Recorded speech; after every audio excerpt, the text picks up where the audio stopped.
20 heures exactement, et le déclare ouverte la séance ordinaire du 6 août 2024. Point 2, l'approbation du procès verbal. En 2.1, l'approbation du procès verbal de la séance du 9 juillet. Les membres en ont pris individuellement connaissance. On en a discuté tantôt, tout est conforme. On propose un secondaire, s'il vous plaît. M. Soulière propose. M. Darvaux seconde. Ouais, tout le monde est d'accord. En 3, la correspondance, c'est le dépôt de la correspondance reçue, évidemment. Au point 4, en administration générale, en 4.1, DCA, comptable professionnel agréé, un mandat. Que la municipalité accepte l'offre de service de DCA, comptable professionnel, daté du 18 juillet pour un service professionnel exercice 2024, le tout tel que déposé. DCA, c'est du comptable depuis beaucoup d'années, on est satisfait s'il s'agit de reconduire l'exercice 2024. M. Burel propose. M. Cloutier seconde. À gauche, à droite, parfait. Tout le monde est d'accord. En 4.2, directeur des travaux publics, nomination. Entendu que M. Jean-François Roch est à l'emploi de la municipalité à titre de responsable des travaux publics depuis le 9 janvier 2023. Nous voulons maintenant nommer M. Jean-François Roch à titre de directeur des travaux publics. Ses conditions de travail actuelles demeurent inchangées, seulement son titre qui va changer. Au lieu d'être responsable des travaux publics, maintenant il est directeur. Vous allez comprendre plus tard pourquoi. En proposant un secondaire pour le changement de titre, M. Soulière propose, M. Bailleur seconde. Tout le monde est d'accord pour accepter à l'unanimité. En 4.3, directeur adjoint des travaux publics, M. Jean-Louis Sarrazin. La municipalité de Saint-Geneviève. Jean-Louis, c'était Jean-Louis Boulette, son grand-père, qui était maire ici pendant quelques années, c'est pour ça que c'est un peu même. Louis-Jean Sarrazin. La municipalité engage M. Louis-Jean Sarrazin à titre de directeur adjoint des travaux publics. C'est pour ça que M. Roch a changé de titre. M. Roch est devenu directeur des travaux publics et M. Louis-Jean Sarrazin sera directeur adjoint des travaux publics. Donc, en l'absence de M. Roch, que ce soit pour maladie, vacances ou compagnie, M. Sarrazin va prendre le contrôle des affaires à la voirie. La période d'approbation est de 3 mois avec possibilité de reconduction. Les conditions sont établies dans une entente signée par moi, le directeur général de Ville-Greffray Trésorière, et M. Sarrazin. Le Conseil en a pris connaissance. La présente résolution est rétroactive au 22 juillet 2024. On en avait besoin, il était disponible au 22 juillet. Depuis cette date-là, il travaille pour nous. Un proposeur secondaire, M. Burel, avec M. Soulière. Tout le monde est d'accord d'accepter à l'unanimité. En 4.4, amendement de résolution, une vente de terrain. La vente de terrain, dans tous les papiers, ça a marqué M. Chaussé. Maintenant, la vente de terrain se fait au vignoble du Vent Maudit. La municipalité amende la résolution 2020-12-254 et 2024-07-108 à l'effet que le terrain est vendu maintenant à vignoble du Vent Maudit. On propose un secondaire encore. M. Laferrière avec M. Darvaux. C'est bon? Ouais. Tout le monde est d'accord. Ensuite, en 4.5, un ajustement de salaire à M. Jean Latour. Étant donné la performance et le rendement de M. Latour qui est hautement apprécié, M. Latour est à notre emploi, je pense, depuis 2022, en juin 2022. Puis, le conseil a jugé que, étant donné sa performance au travail, puis ça mérite une augmentation complètement en dehors du budget, en dehors des augmentations générales. Donc, une augmentation de 2 $ l'heure est justifiée et rétroactive au 29 avril 2024. Un proposeur secondaire, M. Soulière propose, M. Cloutier, second. D'accord. Tout le monde est d'accord, accepté à l'unanimité. En 5, trésorerie. 5.1, l'approbation des comptes payés et à payer. La directrice générale des greffiers trésorières nous a soumis la liste des factures payables et payées. Donc, il s'agit d'approuver les factures payées pour le mois de juillet à 76 805,44. Autoriser le paiement des factures présentées à 114 137,49. Et autoriser le paiement des salaires bruts et des gains non imposables payés en juillet 2024 à 65 614,94. Juste en passant, toutes ces factures-là, le Conseil les a souvent une semaine d'avance. Puis il y a des questions qui sortent, on a un comité de travail pour en discuter avant. Ça passe vite un peu ici, là, mais toutes ces factures-là sont toutes regardées par tout le monde du Conseil. Un proposeur en secondaire, M. Darvaux propose avec M. Soulière. M. Bayer est d'accord, accepté à l'unanimité. Le dépôt du rapport des revenus et dépenses. Encore là, la municipalité accepte le rapport des revenus et dépenses au 31 juillet 2024. Un proposeur en secondaire. Monsieur Bayer. Tu regardes d'abord, c'est toi qui peux voir, c'est tout. Je le sais, je peux le Ah, ok. Monsieur Bayer propose. Monsieur Murel seconde. Oui. Accepté à l'unanimité. Au point 6, travaux publics. En 6.1, chemin Grande-Côte. On a une zone d'excavation problématique. La zone d'excavation problématique, elle fait face au numéro 830-840 chemin Grande-Côte sur la route 138 et des travaux collectifs doivent être faits sur une partie de ce chemin. Attendu qu'une fois les travaux collectifs effectués par l'entrepreneur, parce que c'est des travaux qui ont été effectués en 2023, et l'entrepreneur va venir refaire une partie de ces travaux-là, le ministère des Transports, le MTQ, inspecte le chemin après le cycle complet de gel et dégel. Mais ils vont venir juste au mois d'août 2025. Nous, pour payer le contracteur, on avait gardé 5 de la facture, comme on fait tout le temps. On peut garder ça pendant un an. L'année finit en août. Donc, la municipalité, on va payer la retenue de 5 dès qu'on recevra la recommandation de paiement de la firme d'ingénieur GBI Expert Conseil et à la condition de la réception d'un cautionnement de garantie émis au nom de la municipalité et valide jusqu'à l'approbation de la conformité du MTQ. La conformation par écrit, le MTQ, quand le MTQ nous dira tout est beau, on fermera le dossier. Ça nous prend une garantie du contracteur qui va venir refaire les travaux avec l'approbation du MTQ. Un proposeur de secondaire, M. Soulière, M. Laferrière, avec M. Darvaux.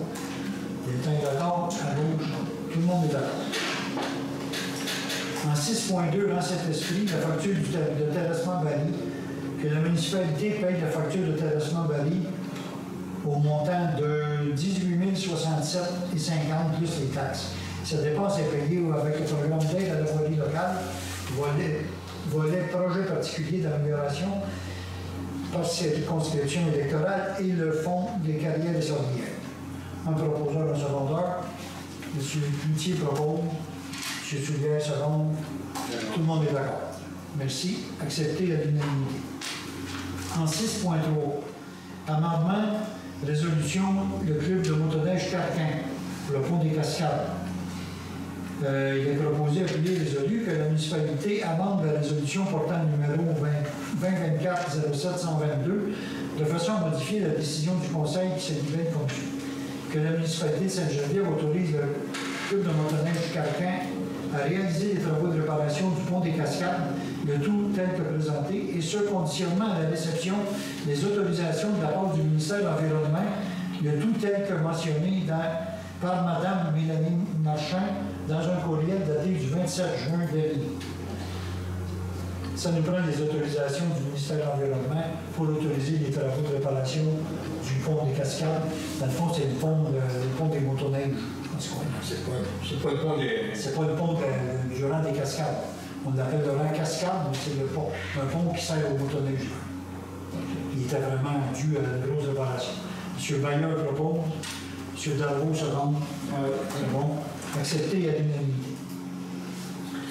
On passe au point 7, hygiène du milieu et lien spécial.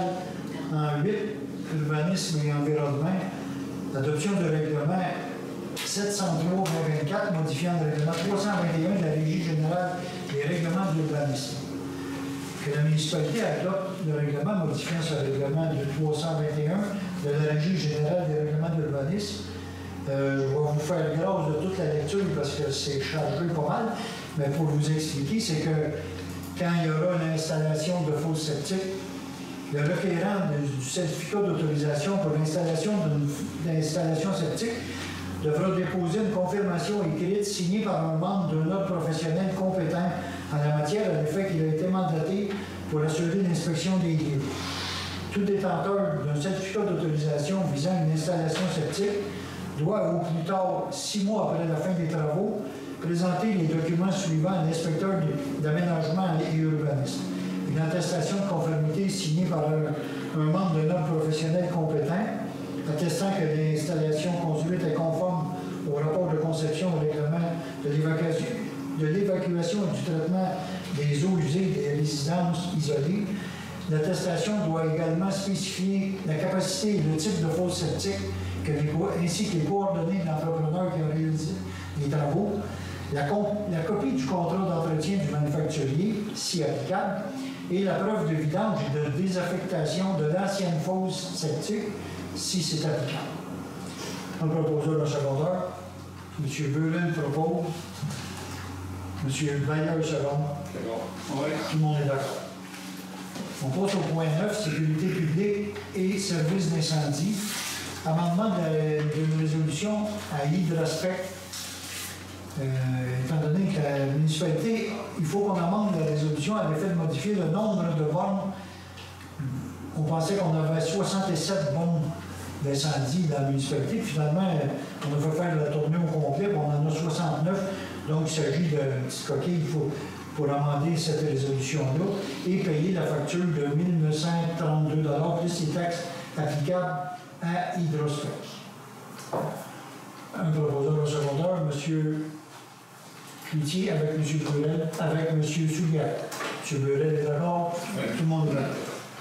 En 9.2, Hydrospec encore le mandat, attendu que la municipalité a inspecté les bornes d'incendie de tout le territoire par l'entremise d'Hydrospec. Les interventions et les travaux sont requis sur certaines bornes fontaines. Donc, on accepte l'offre de service d'Hydrospec datée du 12 juillet 2024 au montant de 5 175 pour les interventions prioritaires sur les bornes d'incendie, au montant de 1648 et 20 plus les taxes pour les travaux requis sur les ventes d'isolement et un montant de 2801 et 60 plus les taxes pour les travaux complémentaires requis sur certaines bornes.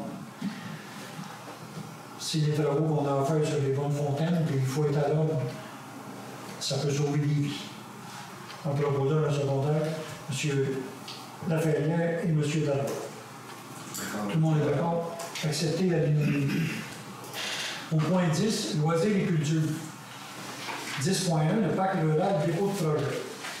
La municipalité autorise la directrice générale greffier-trésorier à procéder au dépôt d'un projet d'aménagement des parcs au programme d'aide aux collectivités rurales. Le parc rural, tout le monde est au courant un peu de ce que c'est le parc rural. Il nous reste des sous à dépenser dans le parc rural de l'ordre de 75 000 $. Puis on veut faire l'aménagement de modules dans des parcs existants, surtout au parc La Tour, que c'est vraiment dû à être rénové. Et on va en ajouter dans d'autres parcs. Dans le parc d'Autrey, je sais qu'on va acheter des modules pour mettre là. Dans le parc d'Autrey, il n'y a absolument rien dans le moment. Donc, au moins des bancs et des exerciceurs. On pense aussi à mettre des modules pour adultes. On a un beau parc de Grand Prix pour les enfants. On arrêtait des modules pour adultes à aller faire les exercices dans le parc d'Autrey. On est en train de tout étudier les propositions des compagnies. Et on a... Avec le parc rural, l'argent qu'on a de subvention, c'est toujours 80 % de subvention, puis nous autres, on investit 20 %. Donc, si on investit 80 000 dans nos parcs. C'est 64 000 payés par subvention, 16 000 de la part de la municipalité. Donc, il ne faut pas perdre ces subventions-là. On va améliorer vraiment nos terrains. Donc, ça nous prend un proposeur et un secondeur pour le dépôt de projet au parc rural. M. Darvaux propose, secondé par M. Bayer. Tout le monde est d'accord, accepté à l'unanimité. Dans autre sujet, on a le dépôt d'une lettre. Mme Forget qui nous a déposé une lettre à propos du trafic dans Bayonne-Nord, dans la rivière, le rang de Bayonne-Nord. On en a beaucoup parlé, puis on en vient à la conclusion que oui, il y a des moves à faire, puis encore là, c'est pour la priorité, c'est vraiment la sécurité des gens, de ceux qui circulent là, mais aussi de ceux qui vivent là pour un petit peu de tranquillité d'esprit. On pense à baisser la vitesse, on pense à mettre, parce qu'on sait déjà que le Bayonne-Nord, à partir de 138, à aller à la route qui monte à Saint-Hubert, c'est nos trucks, c'est circulation locale seulement. Puis Mme Forget, elle nous a parlé dans sa lettre. Puis on va mettre le rang Bayonne-Nord au complet, interdit aux camions, seulement pour circulation locale. Puis on pense même à baisser la vitesse de 70 km. Après ça, on monte à 70. Puis quand on arrive à Sainte-Élisabeth, c'est encore 50. Tout Bayonne-Nord devrait tomber à 50 km/h. Donc, proposer, appuyer et résolu que la municipalité de Sainte-Geneviève, on a pris connaissance de la lettre de Mme Forget et qu'on va modifier notre règlement à la circulation des camions dans Bayonne-Nord lors d'une séance subséquente. Notre alignement à date, c'est vraiment ça, la limite de vitesse à 50, puis interdit aux camions, sauf pour livraison locale, évidemment. Mais M. Lafayette, je pense que vous vouliez ajouter quelque chose, non? J'aimerais simplement un petit élément. Si je m'en venais, puis je voyais que sur le pont, le pont couvert, c'est marqué 3 tonnes, la capacité. Ouais. Okay. Est-ce que vous la connaissez, la capacité du pont? Du pont Belmont? Oui, par le ministère du Transport, oui. Bonne question. Parce que, puis, est-ce que vous connaissez l'âge? Parce que, tu sais, il y en a un pont qui a été arrêté, peut-être qu'il était plus jeune, je ne sais pas, qui est comme averti. Là, quand on continue, oui, effectivement. Fait que ça, la question, on se la posait aussi. Les ponts sont inspectés par le ministère. C'est le ministère s'ils n'ont pas mis de limite, ça sous-entend qu'ils Parce que ça doit être vieux, tu sais, ce pont-là, pont Belmont, ça date d'autres. Il est notre truck. Il est mon truck, le pont. Il est interdit aux camions. Oui. Non, je parle du pont Belmont. Oui, il est notre truck. Le pont Belmont est interdit aux camions. OK. C'est ceux qui l'inspectent. C'est ça. OK. Parce que, pour l'information de tout le monde, c'est tout le ministère des Transports qui est responsable des coûts. Nous, on est seulement responsable des tabliers. OK. Comme notre pont couvert, on s'occupe du tablier, toute la structure comme telle, ou n'importe quel autre pont, on s'occupe des tabliers, mais la responsabilité du ministère, c'est de... Bon, bien, merci d'accueillir la demande. Le service policier disait qu'il pouvait intervenir au niveau des amendes s'il y avait une mention. Exactement. Parce que ils ne peuvent pas agir s'il n'y a pas rien qui indique aux utilisateurs, aux gens qui passent. Mais ce qu'on voulait ajouter aussi, c'est que la lettre, c'est pas tombé une lettre morte. Non, moi je n'avais pas entendu parler. J'ai regardé dans votre Non, c'est que le ministère, il y avait beaucoup de travaux qui s'en venaient sur la 158. C'est le ministère qui nous avait dit qu'il n'y avait pas le choix de passer le trafic par là. C'est pour ça un peu qu'on a retardé notre décision, mais on en avait parlé l'an passé, tout ça. Là, les réparations sont faites, il faut revenir à une norme, puis on va serrer la vis un peu. Puis moi, je vous fais la promesse d'en parler dans le comité de sécurité civile. Là. On rencontre la Sécurité du Québec 4 fois par année. Je fais partie de ce comité-là, puis c'est sûr que je vais faire des interventions pour avoir plus de présence policière dans le Bayonne-Nord, parce que je ne vais pas là souvent. Je l'ai pris il y a 2 semaines, puis je pense que je ne le reprendrai plus, j'ai eu peur.